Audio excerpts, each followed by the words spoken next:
Governor Cuomo has banned fracking in New York, and that's a pretty remarkable thing. But unfortunately, it's not the whole thing. The infrastructure for moving fracked gas from Pennsylvania to export terminals on the Atlantic coast continues at full tilt. And for people along the route of the proposed pipelines and compressor stations, significant threats remain. For example, in Westchester County, an aging nuclear power plant called Indian Point sits alongside the Hudson River. 2 seismic fault lines lie close by, and 40 years' worth of highly radioactive spent fuel rods are stored on site. Now, the gas industry and pipeline construction companies want to expand an existing pipeline by installing a high-pressure, 42-inch diameter pipeline right next to Indian Point. Think about that for a minute. A giant gas pipeline next to an aging nuclear power plant that sits near 2 seismic fault lines. Sometimes common sense eludes even the most dedicated public officials and government agencies who oversee these activities.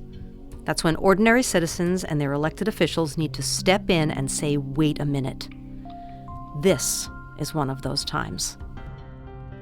If you think gas pipelines don't belong next to nuclear power plants, or in our backyards, near our schoolyards, or in other places where we live and play, if you think building out a multi-billion-dollar infrastructure to export fossil fuels around the world isn't the best way to address our global energy issues, and if you think that the health of people living in communities near pipelines and compressor stations is just as important as the health of people living near fracking operations, help us push the pause button. That's the button that tells our public officials and government agencies we don't think this is a good idea. Please look at this again. We have the power to stop this massive build-out of pipeline infrastructure. But we need to work together. We need the help of our elected officials, and we need to act right now.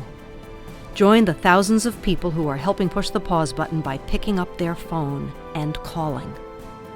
Because future generations can't afford for us to wait.